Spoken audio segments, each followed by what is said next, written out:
Oi gente, tudo bem? Sejam bem-vindos ao nosso seminário de Física e hoje nós vamos falar sobre lentes esféricas. E o grupo é composto por...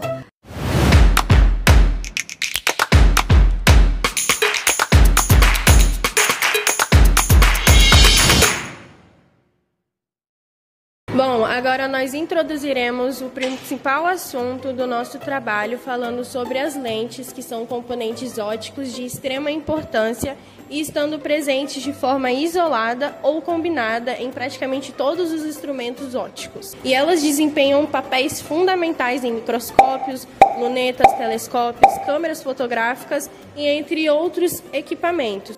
O que varia entre esses casos é o tipo de lente utilizada, determinado pelo material da sua fabricação, as suas dimensões ou também pela sua vergência, que também é chamado pelo grau. E chama-se de lente esférica a combinação de dois dióptros, sendo um deles necessariamente esférico e o outro plano, ou também esférico. E as lentes, elas são corpos transparentes, normalmente produzidos em vidro, cristal ou acrílico, que provocam duas refrações na luz ao serem atravessados por ela. As lentes esféricas classificam-se em duas grandes categorias, dependendo da espessura da região periférica comparado à espessura da região central, como por exemplo as lentes de bordas finas e as lentes de bordas grossas. A seguir, nesse slide, nós temos os tipos de lentes de bordas finas, como exemplo a biconvexa, a plano-convexa e a côncavo-convexa, que são representados por uma linha com a sua setinha virada para o meio exterior.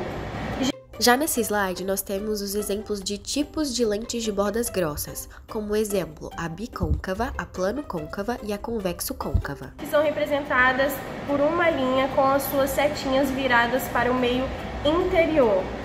Observe-se que na nomenclatura das lentes esféricas, cada face é chamada de convexa, plana ou côncava, conforme a perspectiva de um observador externo à lente. E além disso, o nome da lente é definido mencionando-se primeira face que possui o maior raio de curvatura. E aqui nós temos os principais elementos geométricos de uma lente esférica, como por exemplo os centros de curvatura, os raios de curvatura, o eixo principal e a espessura. E nos nossos estudos nós vamos considerar as lentes esféricas como tendo uma espessura muito pequena em relação aos seus raios de curvatura. E essas lentes, elas são chamadas de lentes delgadas. Também nós vamos analisar apenas os casos em que duas faces da lente estão em contato com o mesmo meio, que geralmente é o ar. Bom, gente, agora eu vou falar um pouco sobre o comportamento óptico das lentes esféricas. As lentes esféricas, elas podem representar dois comportamentos ópticos opostos, comportamento convergente e comportamento divergente. No primeiro caso, os raios de luz que incidem na lente paralelamente entre si se refratam com direções que convergem para um mesmo ponto. No segundo caso, os raios que incidem na lente paralelamente entre si se refratam com direções que divergem do mesmo ponto. Qualquer lente esférica pode ser tanto convergente, tanto divergente. Vai depender do seu índice de refração em relação ao meio externo. Vamos considerar, inicialmente, lentes de vidro que possuem índice de refração igual a mais ou menos 1,5.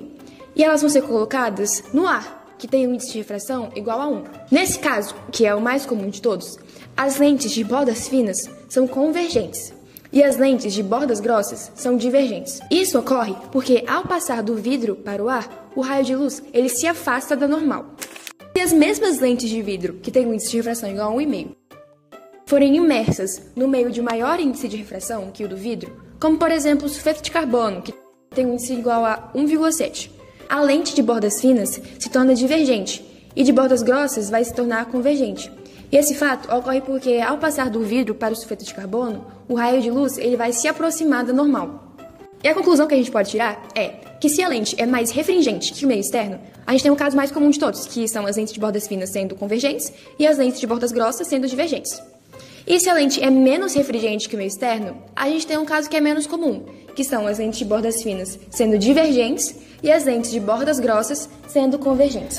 Bom, o centro óptico de uma lente esférica é o ponto do eixo principal por onde passa o raio luminoso que não sofre desvio angular. É importante destacar que em lentes delgadas, o centro óptico é definido pela intersecção da lente com o seu eixo. Se a espessura de uma lente delgada é muito pequena, o raio de luz que passa pelo centro óptico sofre um deslocamento lateral desprezível. Um raio luminoso que passa pelo centro óptico de uma lente esférica delgada não sofre desvio angular nem um deslocamento lateral considerável. Agora eu vou falar sobre os focos de uma lente delgada. Possuem dois focos, o foco principal, objeto, de uma lente e o ponto do eixo principal para o qual convergem e os prolongamentos dos raios emergentes que saem paralelos a esse eixo, formando uma imagem própria. O foco principal, imagem, de uma lente é o ponto do eixo principal onde se encontram os raios que chegam paralelos a esse eixo, ou seja, é o ponto associado a um objeto impróprio. Na imagem A, vemos que o foco principal da imagem de uma lente convergente tem natureza real. E na imagem B, vemos que o foco principal de uma lente divergente tem natureza virtual. Isso acontece porque nas lentes convergentes os focos são formados pelos próprios raios de luz. Já nas lentes divergentes, eles são formados pelos prolongamentos desses raios. Já parou para pensar em como uma lupa consegue produzir fogo? Os raios solares chegam quase paralelos à Terra, formando uma imagem no foco da lupa. Uma lente convergente usada para ampliar geralmente biconvexa. Nesse ponto focal, a energia luminosa se concentra intensamente e ao ser mantida sobre gravetos, folhas secas por algum tempo, causa sua queima, produzindo fogo. A distância focal é a distância do centro da lente até o sensor da imagem. E cada lente possui uma distância focal diferente. Pontos antiprincipais são pontos no eixo principal de uma lente que ficam a uma distância 2 vezes maior que a distância focal de um centro óptico. Assim como a lente tem um foco para o objeto e para uma imagem, elas também têm um ponto antiprincipal para o objeto A e outro para a imagem A. Bom, pessoal, agora nós vamos falar um pouquinho mais sobre raios notáveis. Assim como acontece nos espelhos esféricos, no estudo das lentes esféricas também existem certos raios de luz que seguem regras específicas e são muito úteis, porque justamente facilitam a construção gráfica dessas imagens. Então, como no primeiro exemplo que a gente trouxe aqui desse plano, a gente vê que todo raio luminoso que incide no centro óptico, ele se refrata diretamente sem sofrer o desvio. Bom, nesse segundo exemplo do plano que a gente vê, nós podemos perceber que todo raio luminoso que incide paralelamente ao eixo principal, ele se refrata também alinhado com o foco principal imagem. Bom, pessoal, no terceiro exemplo aqui, levando em conta a reversibilidade no trajeto dos raios de luz, a gente pode perceber também que todo raio luminoso que incide alinhado com o foco principal objeto, ele se refrata paralelamente ao eixo principal, como mostrado aqui no exemplo da imagem. Bom, pessoal, e como último exemplo que a gente trouxe aqui desse plano, a gente pode perceber que todo raio luminoso que incide alinhado o ponto antiprincipal objeto, ele se refrata alinhado com o ponto antiprincipal imagem. Agora eu vou mostrar para vocês a formação das imagens nas lentes esféricas. Nesse primeiro exemplo, a lente é convergente e a gente tem um objeto depois do ponto antiprincipal de uma lente. Com os raios notáveis, a gente sabe que o raio que chega paralelo ao eixo principal, ele sai pelo foco, e o que atravessa o centro óptico, ele não sofre desvio. E aí a gente forma a imagem na junção dos dois raios ali do outro lado da lente. E essa imagem, ela vai ser real, porque os raios realmente se encontram, menor e invertida em relação ao objeto. Ainda nas lentes convergentes, e agora com o objeto sobre o ponto antiprincipal, e usando os mesmos dois raios do exemplo anterior, a gente percebe que a formação da imagem agora vai ser real, porque os raios realmente se cruzam, ela vai ser invertida e do mesmo tamanho do objeto. Agora com o objeto entre o ponto antiprincipal e o foco, ainda nas lentes convergentes e com os mesmos dois raios. Bom, a gente consegue observar agora que onde os raios se encontram, onde forma a nossa imagem ela vai ser real, ainda porque os raios realmente se encontram, vai ser invertida em relação ao objeto e também maior em relação ao objeto. Agora, com o objeto sobre o foco da lente convergente e usando os mesmos dois raios, a gente vai conseguir notar que mesmo com o prolongamento dos raios, eles nunca vão se encostar. Eles estão sempre paralelos e a gente só tem uma classificação para o tipo de imagem, que vai ser imagem imprópria, toda vez que o objeto estiver sobre o foco na lente convergente. Agora, o último exemplo da lente convergente é quando o objeto ele está entre o foco e o centro óptico. E a gente vai usar os mesmos dois raios que a gente está usando até agora, que é o que sai pelo foco e pelo centro óptico, e a gente percebe que eles não se cruzam. Então, a gente tem que fazer um prolongamento lá para cima desses raios e a gente percebe a formação da imagem. E agora, ela vai ser maior que o objeto, ela vai ser virtual, porque a gente está usando o prolongamento desses raios, eles não se cruzam de verdade, e ela vai ser direita em relação ao objeto. Na lente divergente, a gente só tem uma formação de imagem, não importa a posição do objeto. E quando a lente é divergente, os raios eles vão divergir, então a gente vai usar agora o prolongamento do foco, ele vai divergir no prolongamento do foco. Então, para a gente conseguir a formação da nossa imagem, nesses raios que estão se afastando, a gente vai ter que usar o prolongamento deles, que vai ser esse ponto, e a imagem vai ser formada ali. Então agora a gente tem uma imagem que vai ser virtual, porque a gente está usando o prolongamento dos raios, e menor em relação ao objeto, e direita em relação ao objeto. Bom, gente, eu vou falar sobre o estudo matemático das lentes esféricas. Primeiro, começando com o sinal de distância focal F. Toda lente tem dois focos e a distância focal é a mesma se medida de um lado ou do outro. Nas lentes convergentes, os raios de luz chegam paralelos ao eixo principal, atravessam a lente e passam de verdade pelo foco. Então chamamos o foco de foco real. Então, a distância focal é positiva.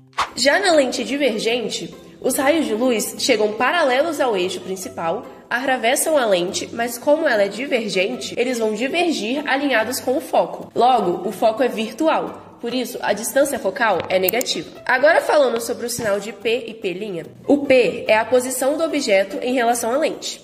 Já o P' é a posição da imagem em relação à lente. Aqui vale a mesma coisa que no estudo dos espelhos esféricos. Cada um deles pode ser positivo ou negativo, independente um do outro. Quando o P for positivo, o objeto é real, e quando o P é negativo, o objeto é virtual. Quando o P' é positivo, a imagem é real, e quando o P' é negativo, a imagem é virtual. No caso das lentes esféricas, F, P e P' relacionam-se matematicamente segundo a mesma função deduzida para os espelhos esféricos, sendo utilizada a equação de Gauss.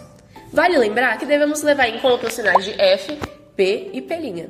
Também levamos em consideração o aumento linear transversal, utilizado também nos espelhos esféricos, que é dado pelo tamanho da imagem dividido pelo tamanho do objeto, que vai ser igual a P' negativo sobre o P positivo.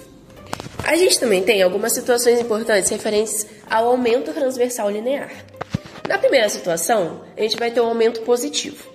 Se A for maior que zero, nós vamos ter que a imagem e o objeto com o mesmo sinal, a imagem é direita, P e P' com sinais opostos, o objeto e a imagem têm naturezas opostas. Se um é real, o outro é virtual. Na segunda situação, o aumento é negativo. Se A for menor que zero, nós vamos ter que a imagem e o objeto com sinais opostos, logo, a imagem é invertida, e P e P' com o mesmo sinal. O objeto e a imagem têm a mesma natureza. Ambos são reais ou ambos são virtuais.